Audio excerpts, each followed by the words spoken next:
මෘදුස්තර පටක බහුලවම දකින්න පුළුවන් වෙන දැන් පොල් කෙඳි වල තියෙන දෘಢස්තර පටක. right? පොල් කෙඳි වල තියෙන්නේ දෘಢස්තර. අපි ඒවා ඉස්සරහින් ලියමු. දැන් ඔයාලා print out දාගෙන තියාගෙන ඉන්නවා නම් ඒවා ලියා ගන්න ඉස්සරහින්. නැත්තම් ඔයාලා පොතක හරි ලියා ගන්නවා නම් ඒවා ලියා ගන්න දෘಢස්තර.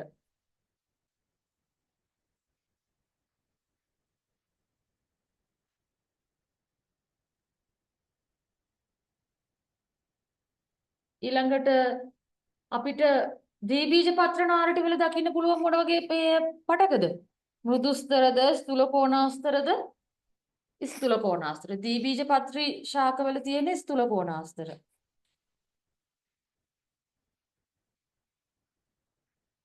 ඊළඟට කප පුළුන් වල මොනවද තියෙන්නේ? කප පුළුන් වල තියෙන්නේ දෘಢස්තරමයි.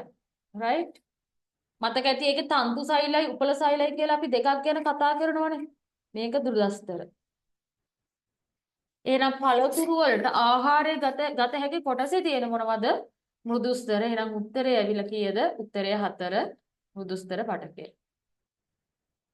මෘදුස්තර පටකය දකින්න පුළුවන් පළතුරු වල ආහාරයට ගන්න පුළුවන් කොටස් වල. ඒ කියන්නේ සංචිත පටක.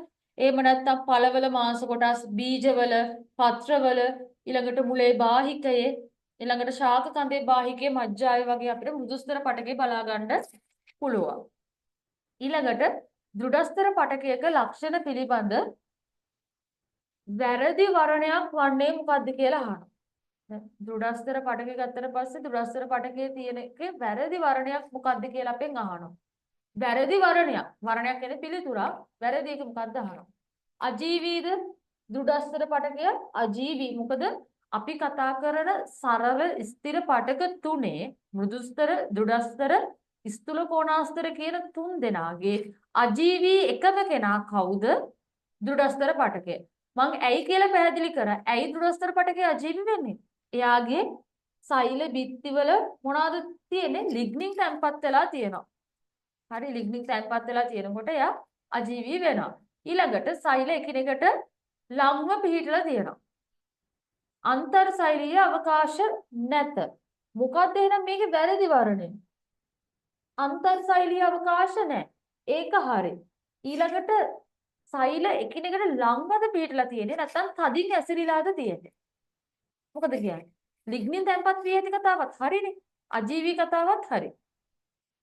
සෛල එකිනෙකට ලංව පිහිටා ඇත කියන එක වැරදි. මොකද සෛල තදින් එයාලගේ ඇසිරිලා බැඳිලා තියෙන අන්තර්සෛලීය අවකාශ නැති වෙන තරමටම එයාලා තදින් බැඳිලා තියෙන. ඒ නිසා එයාලා ලං වෙලා නෙමෙයි. ලං වෙලා ඉන්නේ කවුද? මෘදුස්තර පටකේම ලං වෙලා ඉන්නේ. ඒ නිසා පුංචි පුංචි ස්පේසස් තියෙනවා. අන්තර්සෛලීය අවකාශ තියෙනවා. එහෙනම් පිළිතුර 3. ඊළඟට සෛල කියන එක හැදෙන්න ඕනේ ශෛලම කියන එකට. ශෛලම හා ෆ්ලෝයම සඳහා පොදු ලක්ෂණයක් වන්නේ මොකක්ද කියලා අහනවා. හරි? සෛලමයි ෆ්ලෝයමයි ගත්තාම ශෛලම පටකේ කවුද ඉන්නේ? ශෛලම පටකේ කොටස් තියෙනවා 4ක් තියෙනවා. හරිද? කවුද? ශෛලම වාහිනී, වාහකාභ සෛල, ශෛලමීය මෘදුස්තර, ශෛලමීය තන්තු. කොටස් 4. එතකොට එයාලා ගාව අජීවී කට්ටියක් තියෙනවා, සජීවී කට්ටියක් තියෙනවා. ඊළඟට ෆ්ලෝයම් ගත්තාම පස්සේ සහචර නල, පෙනේර නල, ෆ්ලෝයමීය මෘදුස්තර, ෆ්ලෝයමීය තන්තු. මෙතන උත්තර බලන්න මොනවද තියෙන්නේ? ශාක පටක තුල ආහාර නිපදවන්නේ ෆ්ලෝයම විතරයි. පටක දෙකම සංධාරණය සැපයීමට අපොහොසත් වෙනවා. නෑ අපොහොසත් නෑ. එක්කෙනෙක් පොහොසත්. ශෛලව පටකේ පොහොසත්. එයාට සංධාරණය දෙන්න පුළුවන්. ඊළඟට මෘදුස්තර පිහිටීම අජීවී පටක පිහිටීම. අර මං කියන්නේ ශෛලමීය මෘදුස්තර, ෆ්ලෝයමීය මෘදුස්තර. දෙන්න ගාවම මෘදුස්තර තියෙනවා. හරි? අජීවී පටක. අජීවී පටක නෙමෙයි තියෙන්නේ අජීවී සෛල. right? ඔතන මට මතක විදිහට අපි කතා කරන ශෛලම පටකේ ගත්තට පස්සේ එක්කෙනෙක් අජීවී.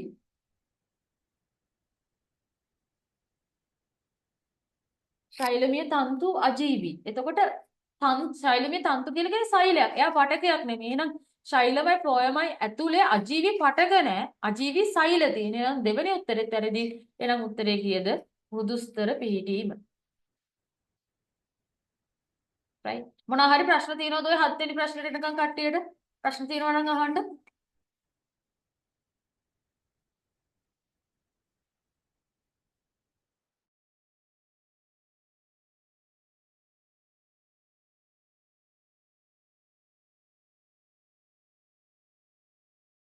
ප්‍රශ්න තියෙනවා නම් අහන්න. නැද්ද? නිශ්ශබ්දතාවයෙන් පෙනී යන්නේ ප්‍රශ්න නොමැති බවයි. එහෙනම් මම ඉස්සරහට යන්නද? මොනවා හරි ලියා ගන්න සඳහන් කරගන්න දේවල් තියෙනවා නම් සඳහන් කරගන්න.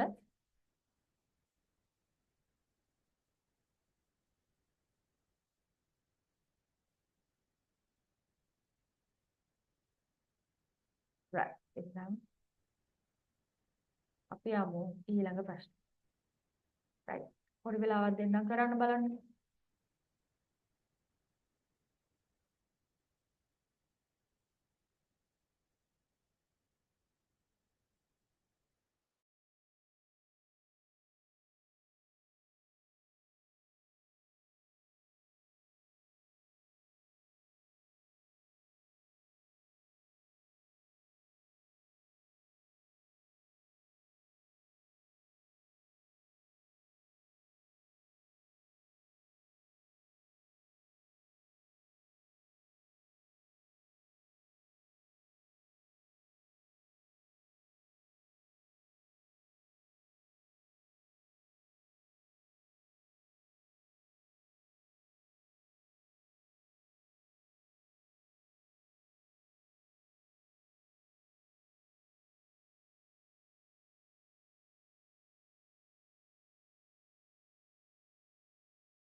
right. ඉවරද?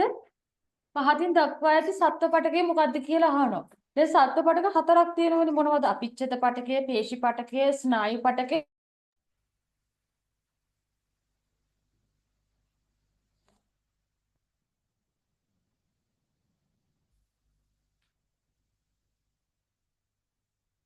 right.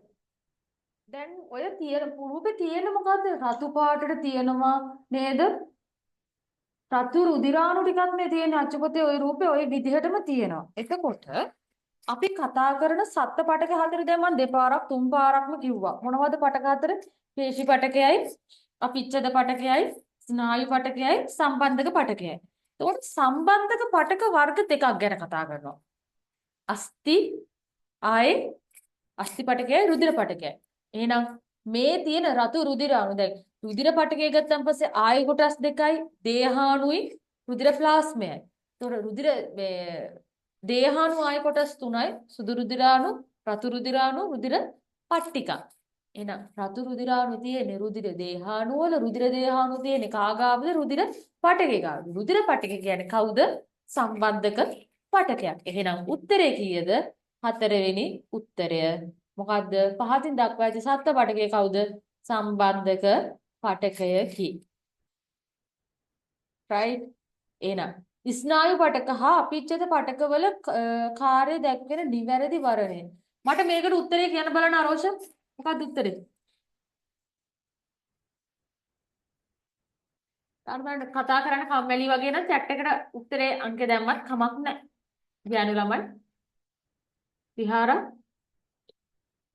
මොකක්ද උත්තරේ? මතීෂා උත්තරේ කියන්න බලන්න මොකද්ද?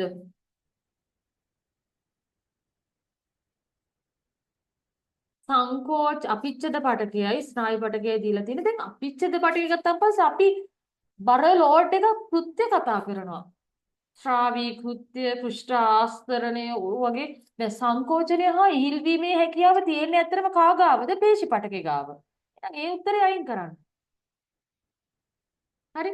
ඊළඟට ද්‍රව්‍ය පරිවහනය කරන්නේ සම්බන්ධක පටකයෙන් නේද? ස්නායු පටකයෙන් නේ. මෙහෙනම් සමස්ථිතිය පවත්ව ගන්න ඕනේ කවුද? ස්නායු පටකේ තමයි සමස්ථිතිය පවත්ව ගන්න. එහෙනම් තුන්වෙනි උත්තරේ හතරවෙනි උත්තරේ තියෙන මෙන්න මේ උත්තර දෙකම අපිට අයින් කරන්න පුළුවන්. right. ඊළඟට ආයෙ මෙතන කියන ද්‍රව්‍ය පරිමාණයක් ගැන නෑ. ඇත්තටම පෘෂ්ඨ ආස්තරණය. අපිච්චද පටකෙට රුධිර සැපයුමක් නැති නිසා ඔයාලා දන්නවා අපේ සමේ අපි චර්මයේ තියෙන්නේ අපිච්චද පටකය.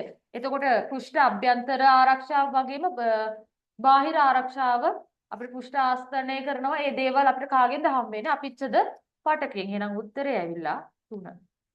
MCQ වලට උත්තර ලියද්දී වැරදි උත්තර රිජෙක්ට් කරන්න පුළුවන් නම් ඔයාලට MCQ එකේ 40න් 40 ගහන්න පුළුවන්.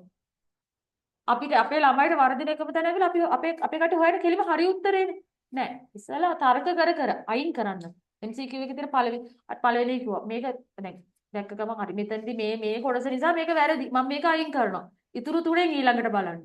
ඒ විදිහට MCQ වලට උත්තර ලියන්න පුරුදු වෙන්න. ඊළඟට කියනවා පහත සඳහන් ප්‍රකාශ සැලකිල්ලටගෙන සම්බන්ධක පටක ගැන නිවැරදි වරණය තෝරන්න කියලා කියනවා. විවිධ පටක අතර සම්බන්ධතාවය පවත්වා ගන්න ඕනි. ඇත්ත. සෛල හා තන්තු විශාල පූරකයක් තුළ ගිලී පවතිනවා. එක හරි. පුෂ්ඨවංශීන්ගේ බාහිර පුෂ්ඨ ආස්තරණය කරනවා. පුෂ්ඨවංශීන්ගේ බාහිර පුෂ්ඨ ආස්තරණය කරන්නේ කවුද? අපිච්ඡද පටකය.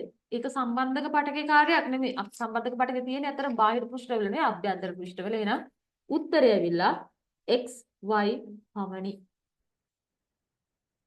මොන හරි ප්‍රශ්න තියෙනවා නම් අහන්න පුළුවන්. එහෙම නැත්නම් ඉස්සරහට යමු.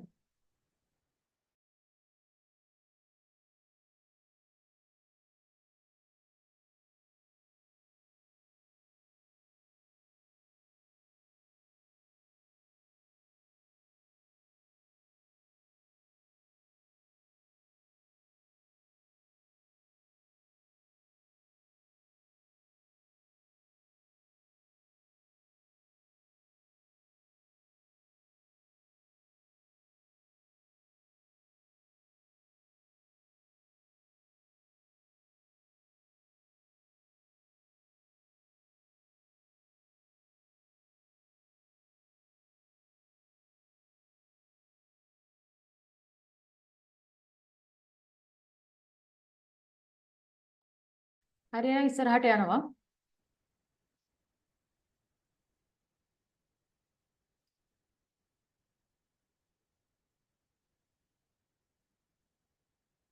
උත්තර ලියන්න පොඩි වෙලාවක් දෙන්න. බලන්න ලියන්න බලන්න විභගත රචනා කොටසක් තියෙන්නේ.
හරි වෙලාව ඇද්ද?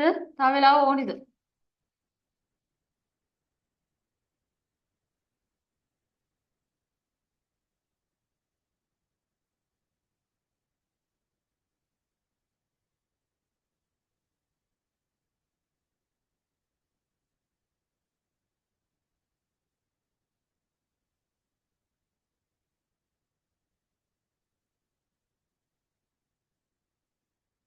පහතින් දක්වා ඇත්තේ සත්ව සෛල කිහිපයක අන්වීක්ෂ ඡායාරූප වේ. ඒවා හඳුනා ගන්න කියලා තියෙනවා. දැන් අර ඔයාලට මතකද MCQ ප්‍රශ්නයක් තිබ්බා ශාකනය වෙලා කියලා කතාවක් තිබ්බ ප්‍රශ්නයක් තිබ්බ නේද? එතකොට මේ තියෙන ශාකනය වෙලා. මෙන්න මේවා තමයි ශාකනය වෙලා කියලා කියන්නේ නේ. එහෙනම් මේවා තමයි ශාකනය වෙලා තියෙන්නේ. එහෙනම් මේ ඇවිල්ලා කවුද? මොන පේශියද? හෘද පේශිය. right? මේ ඇවිල්ලා හෘද පේශියක් තියෙන්නේ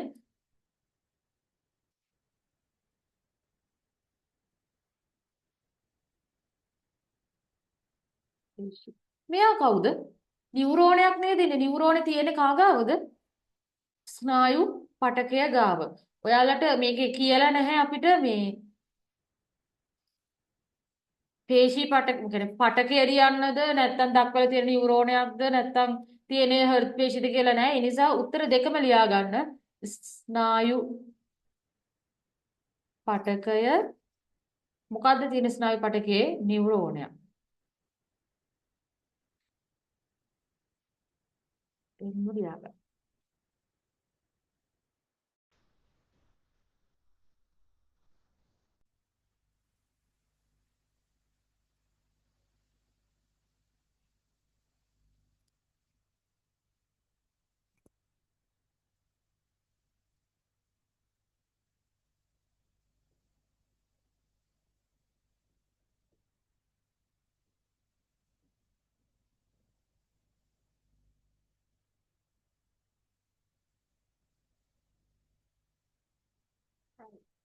ඇහෙනවද මාව කට්ටියට?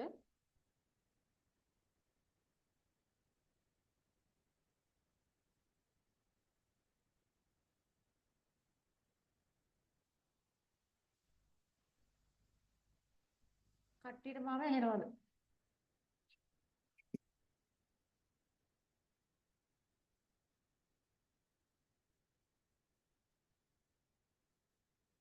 මතීෂා මාව ඇහෙනවද?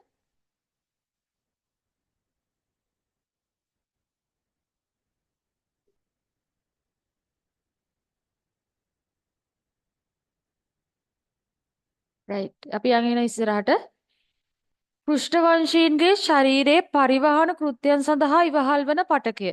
සාමාන්‍ය දැන් පරිවහන කෘත්‍ය කිව්වම පස්සේ එකපාරටම ඔයාලට නිකන් මීටරයට එන්න පුළුවන් අපිච්ඡද පටකයක් පොඩ්ඩක් එන්න පුළුවන්. හැබැයි අපිච්ඡද පටකෙ නෙමෙයි කවුද? සම්බන්ධක පටකය. සම්බන්ධක පටකෙත් කවුද? රුධිර පටකය. රුධිර පටකයේ තමයි අපි කොටස් තුනක් කතා කරන්නේ. මොනවද? කොටස් තුන. කෘත්‍යයන් තුනක් ගැන කතා කරනවා. අපි ආරක්ෂාව සපය ගන්නවා ඊළඟට ද්‍රව්‍ය පරිවහනය කරනවා නේද? තව මොනවද කතා කරන්නේ? සමස්ථිතිය පවත්ව ගන්නවා. හරිද? ඔන්න ඔය තුන තමයි. සමස්ථිතිය පවත්ව ගන්නවා කියන එක දැන් ඔයාලගේ ප්‍රශ්නයක් මෙහෙම ඇහුවොත් පෘෂ්ඨවංශිකගේ ශරීරයේ පරිවහන කෘත්‍ය සඳහා ඉවහල් වෙන පටක මොනවද කියලා ඇහුවොත් සමස්ථිතිය පවත්ව ගන්න ස්නායු පටකෙත් අපිට ඕනේ. ආයේ කවුද? සම්බන්ධක පටකේ එහෙම නැත්නම් රුධිර පටකයත් අපිට ඕනේ. හැබැයි මෙතන අහන්නේ ශරීරයේ පරිවහන කෘත්‍ය සඳහා ඉවහල් වෙන පටකේ කවුද? සම්බන්ධක පටකේ.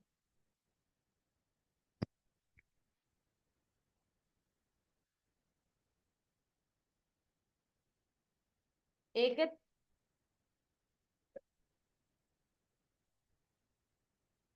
පටකය සම්බන්ධක පටකයත් මොන පටකයද? රුධිර පටකය. right. ඉහත නම් කරන ලද පටකේ වෙනත් කාර්යයන් දෙකක්. එහෙනම් රුධිර මේ ද්‍රව්‍ය පරිවහනය කියන්නේ එකක්. මම තව දෙකක් කිව්වා මොනවද? සමස්ථිතිය පවත්වා ගැනීම අනිත් එක ඇවිල්ලා ආරක්ෂාව. එකක් ඇවිල්ලා ආරක්ෂාව. අනිත් එක ඇවිල්ලා සමස්ථිතිය පවත්වා ගැනීම.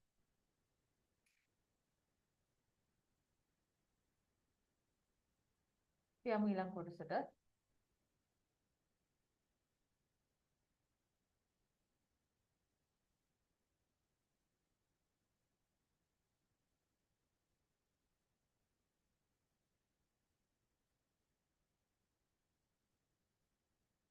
පිරිදු පේශී තන්තු හා කංකාල පේශී තන්තු අතර වෙනස්කම් දෙකක් සඳහන් කරන්න කියලා කියනවා. හැඩෙන්න කියන්න පුළුවන් නේද? සිනිඳු පේශිය ඇවිල්ලා තර්ක රූපී. අර ඇවිල්ලා තර්ක රූපී නෑ. තව මොනවද? සිනිඳු පේශිය ඇවිල්ලා ඒක න්‍යෂ්ටිකයි. අර ඇවිල්ලා සංකාල පේශිය ඇවිල්ලා ඒක න්‍යෂ්ටිකද බහු න්‍යෂ්ටිකද? ඊළඟට තව ගන්න පුළුවන් හරස් විලේක. සිනිඳු පේශිය වලට හරස් විලේක නැහැ. සංකාල පේශිය වලට හරස් විලේක තියෙනවා. ඔය කැමති වෙනස්කම් දෙකක් ලියන්න පුළුවන්. ලිව්වේ නැත්තම් ලියන්න ගන්න.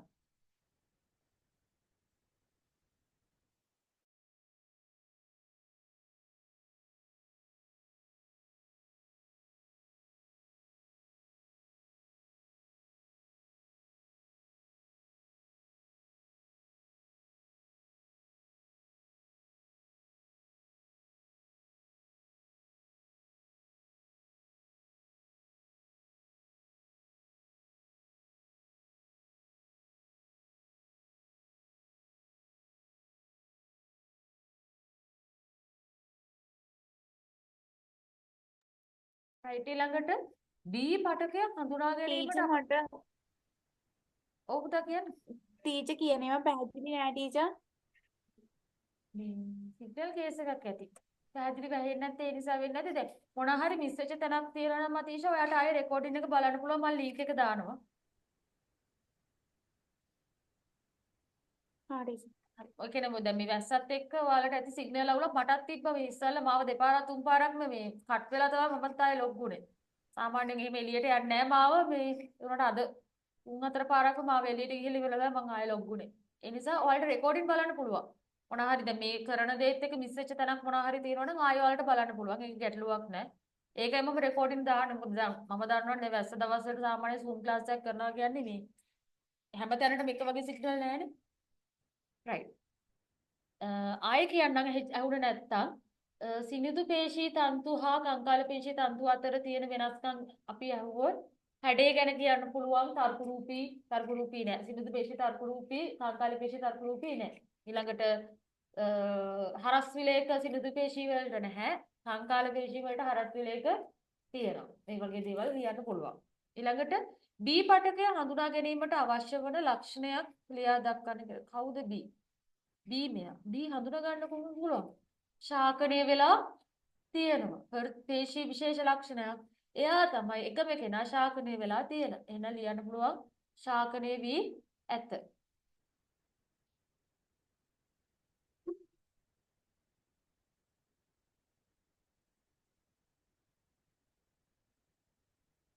right ඊට පස්සේ කියනවා අපිච්චිත පටකයේ කෘත්‍යයන් තුනක්. මොනවද කෘත්‍ය?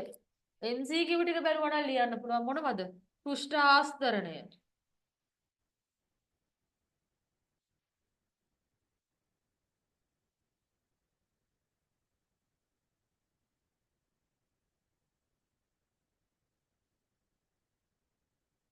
ආයේ ශ්‍රාවී කෘත්‍ය ඉටු කරනවා.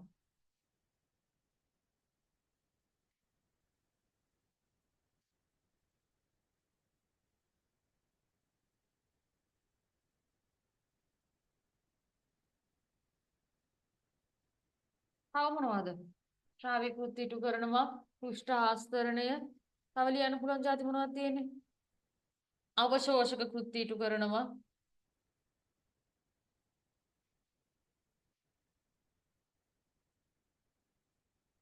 තව පෙරීමේ කෘත්‍ය ඉටු කරනවා.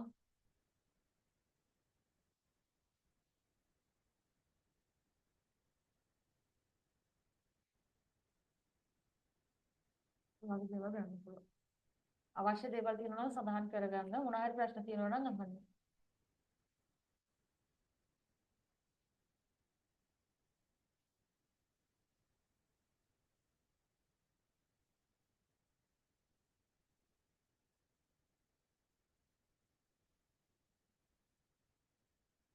හරිද? මම ඉස්සරහට යන්නම්.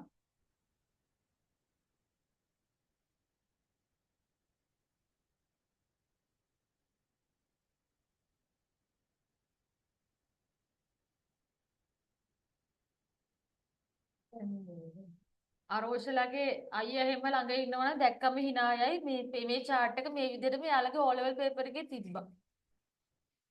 හරි. කටපාඩම් කරලා දැන් මම මේ පාඩම පටන් ගද්දි දෙපාරක්ම මේ කතාව කිව්වා ශාක පටක ප්‍රධාන කොටස් දෙකයි මේවා ගාලා කිව්වා.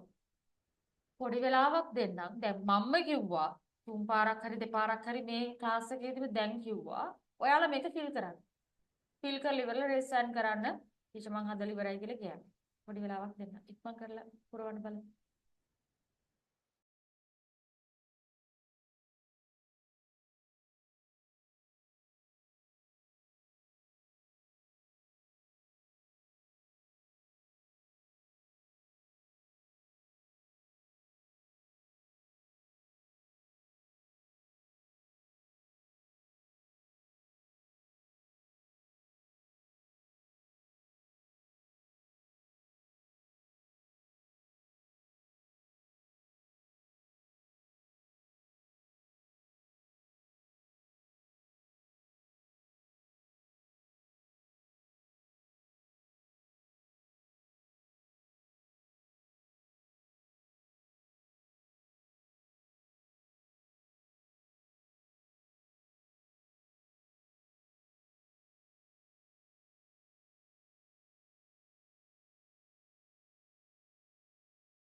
හදන්න.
ඇද්දලා විහාර ඉවරයිද?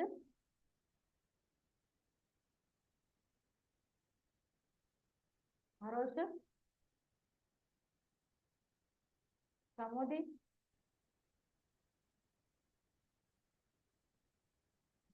ඉවරයි. අනිත් අය මැසේජ් එකක් හරි දාන්න.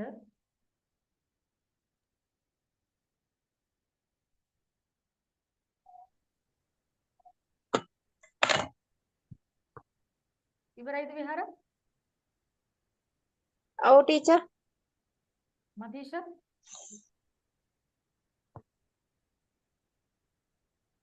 සමෝදි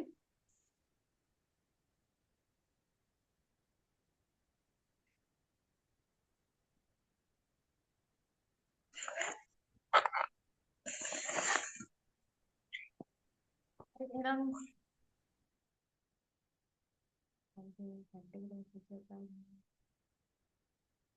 සමෝදි ඉවරයි. හරි. එහෙනම් පුරවමු අපි. විභාජක පටක ප්‍රධාන කොටස් තුන මොනවද? එකක් ඇවිල්ලා අග්‍රස්ත විභාජකය. හරිද? ඊළඟ එක තමයි යටින් දාන අතන ටයිප් කරාන් පස්සේ පේන්නේ නැහැ. ආයේ පාර්ශ්වික විභාජකය. අනිත් කෙනා කවුද? අන්තරස්ත විභාජකය.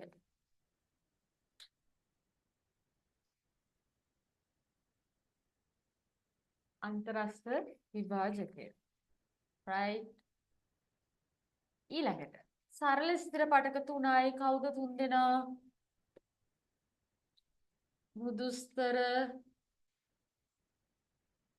ඊළඟට දෘಢස්තර ඊළඟට ස්ථූල කෝණාස්තර.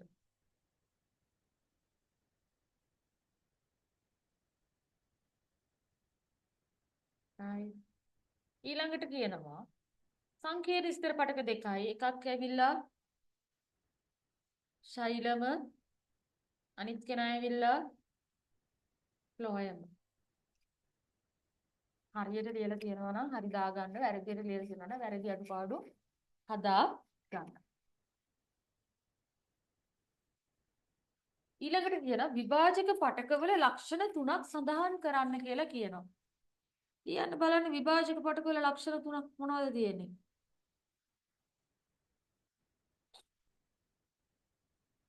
මොනවද විභාජක පටකවල ලක්ෂණ? කුඩා සජීවී සෛල. මතක ඇති අපි අර සංකල්ප සිටියම මයින්ඩ් මැප් එකක් දාලි වල තමයි අපි ওই ටික කතා කරේ. කුඩා සජීවී සෛල. ආයි අන්තර්සෛලීය අවකාශ රහිතයි. කො අන්තර්සෛලීය අවකාශ නැහැ. තිබ්බත් පැහැදිලිව පේන්නේ නැහැ. ලක්ෂණ. තව මයිටොකොන්ඩ්‍රියා විශාල සංඛ්‍යාවක් තියෙනවා. හරිතලව තියෙනවා. හරිතලව තියනවද? හරිතලව නැහැ.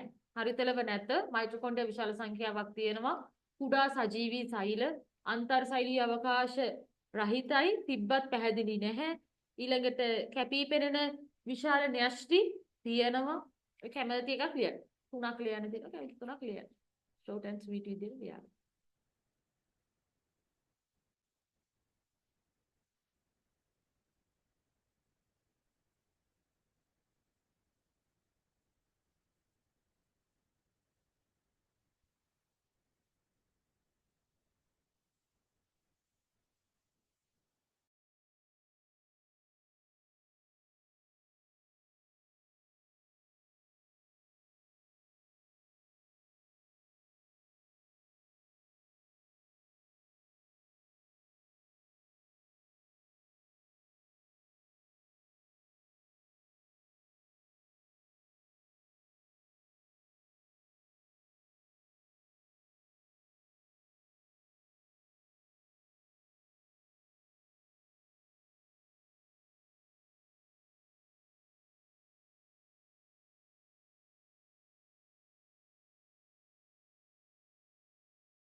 right. ඊළඟට අහනවා දෘಢස්තර පටක පීඨ ඈත ස්තර 3ක් ලියන්න.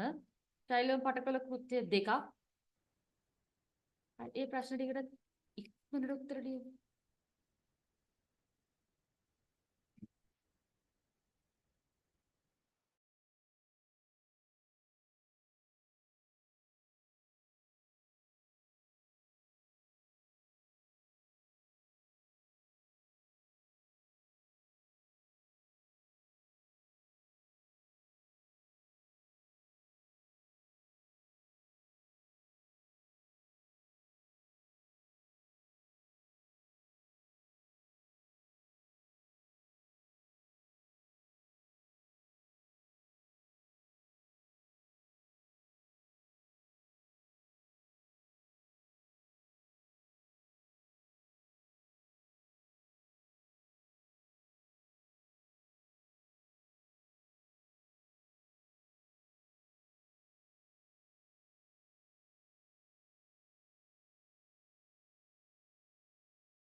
හරි දෘಢස්තර පටක පීඨ ඈත ස්තර 3ක් ලියන්න කියන. ඔයාලට මතක නම් දෘಢස්තර පටක පීඨලා අපි දෙකක් ගැන කතා කරන තන්තු සෛලය උපල සෛලය කියලා.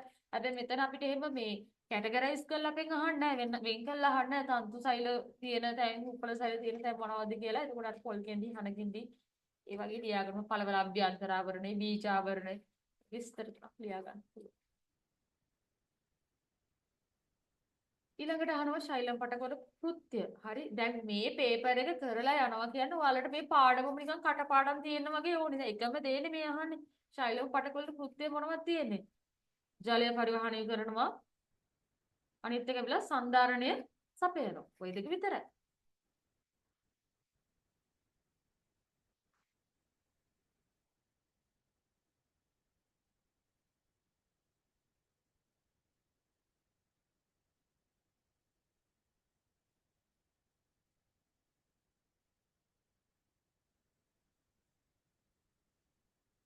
ඊළඟට සරල ස්ථිර පටක හා සංකීර්ණ ස්ථිර පටක අතර වෙනස්කමක් සඳහන් කරන්න කියලා කියනවා.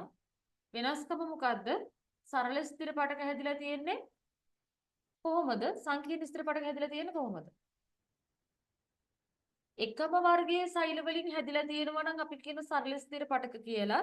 සෛල වර්ග කිහිපයකින් හැදිලා තියෙනවා නම් සංකීර්ණ ස්ථිර පටක එක තමයි වෙනස්කම වෙන්නේ නේද? හරි. මොකද්ද? සරල ස්ථිර පටක එකම වර්ගයේ සෛල වලින් සමූහණය වී ඇති අතර සංකීර්ණ පටක වෙනස් සෛල වර්ග වලින් සමූහණය වී ඇත.